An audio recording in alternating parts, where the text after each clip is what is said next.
بسم اللہ الرحمن الرحیم۔ اللہ کے پاک نام سے شروع جو بڑا مہربان اور نہایت رحم والا ہے۔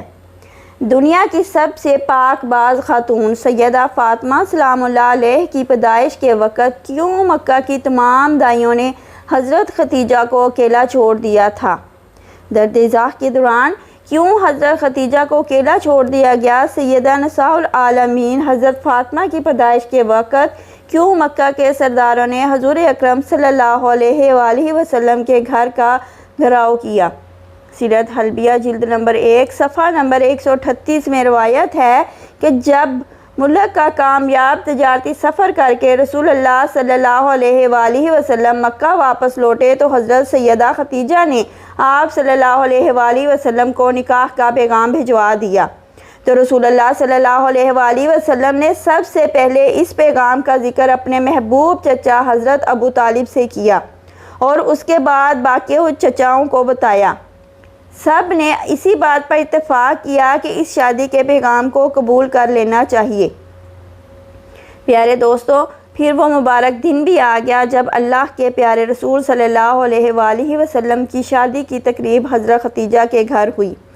وہاں حضرت ختیجہ کے رشتہ دار عمر بن اسد اور ورقہ بن نوفل وغیرہ موجود تھے۔ حضور کے چچا ابو طالب نے نکاح کا خطبہ پڑھا اور حضرت ختیجہ کی طرف سے ورقہ بن نوفل نے جوابی کلمات کہے۔ بے شک حضرت ختیجہ مکہ کی بہت با اثر خواتین میں شامل تھیں، لیکن اس نکاح کے بعد جب رسول اللہ صلی اللہ علیہ وآلہ وسلم نے تبلیغ حق کا پیغام دینا شروع کیا تو مکہ کی خواتین نے حضرت ختیجہ کا بھی بائیکاٹ کر دیا اور ساری عورتیں یوں تانے دینے لگی، ختیجہ نے ایک تنگ دست اور یتیم جوان سے شادی کر کے اپنی شخصیت گرا دی ہے۔ اس لیے اس شادی کے واقعے کے بعد مکہ کے سردار اور امیر عورتوں نے حضرت ختیجہ کی طرف آنا کم کر دیا۔ شب معراج کی رات جب حضور اکرم جنت سے گزر رہے تو حضرت جبرائیل نے آپ صلی اللہ علیہ وآلہ وسلم کو درخت طوبہ کا میوہ پیش کیا۔ جب پیغمبر زمین پر واپس آئے تو اسی میوے سے حضرت فاطمہ کی ولادت کا عمل شروع ہوا۔ اگرچہ معراج مکہ کے آخری ایام میں ہوئی، لیکن مفسرین نے لکھا ہے کہ معراج بھی نبی مکرم صلی اللہ علیہ وآلہ وسلم کو کئی دفعہ ہوئی، جیسا کہ بہت سی احادیث میں ہمیں یہ ملتا ہے کہ نبی کریم اپنی لاڈلی حضرت فاطمہ کو بہت بوسے دیا کرتے تھے۔ ایک دن آپ کی زوجہ نے سوال کیا کہ آپ فاطمہ کو اتنا چومتے کیوں ہیں؟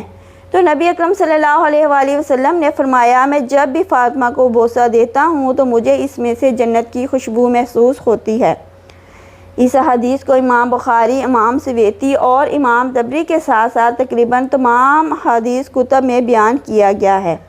عظیم مولود نے پاک بہشتی میووں پر مشتمل غذا کے زیر اثر نبی آخر الزماں جیسے والد اور حضرت ختیجہ جیسی پرہیزگار والدہ سے 20 جمادی ثانی کو دنیا میں قدم رکھا۔ آپ سورۃ کوثر کی تفسیر بن کر آئیں، جس سے مخالفین کے طعنے اور مذمتیں ناکام ہو گئے۔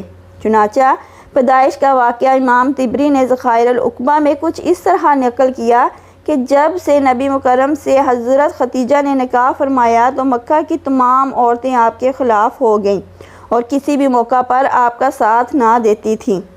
حضرت فاطمہ کی پیدائش کا وقت شروع ہوا اور وضع حمل کا وقت قریب آیا تو قریش کی خواتین کو پیغام بھیجا گیا کہ وہ اس تکلیف دہ عمل میں مدد کے لیے حضرت ختیجہ کے پاس تشریف لائیں۔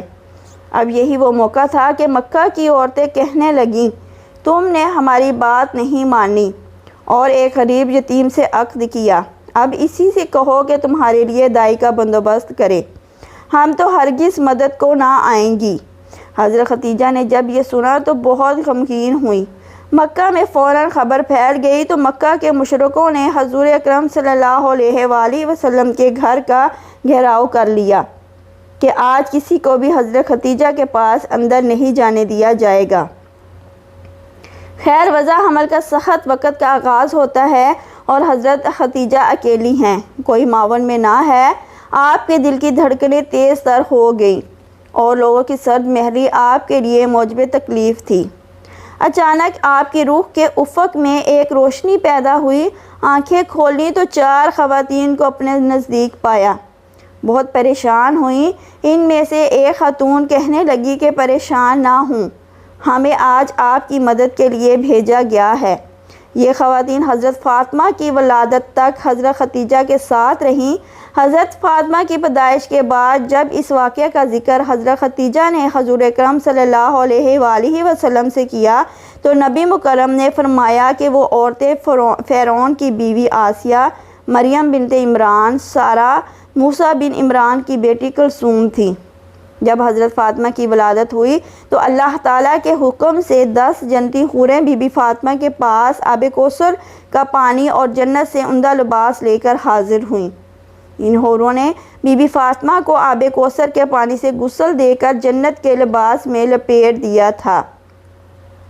اس وقت اچانک آسمان پر ایسا نور روشن ہوا، ایسا نور فرشتوں نے کبھی بھی نہیں دیکھا تھا۔ ان 4 عورتوں نے حضرت بی بی فاطمہ کو حضرت ختیجہ رضی اللہ تعالی عنہا کی گود میں دیتے ہوئے یہ الفاظ بولے کہ یہ تمہاری بیٹی طاہرہ ہے، خدا ان کی نسل سے حضور اکرم صلی اللہ علیہ وآلہ وسلم کی نسل بڑھائے گا۔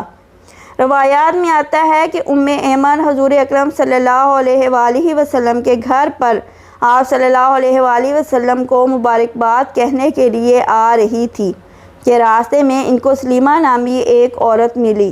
اس نے پوچھا کہ ایمن تم جلدی میں کہاں جا رہی ہو؟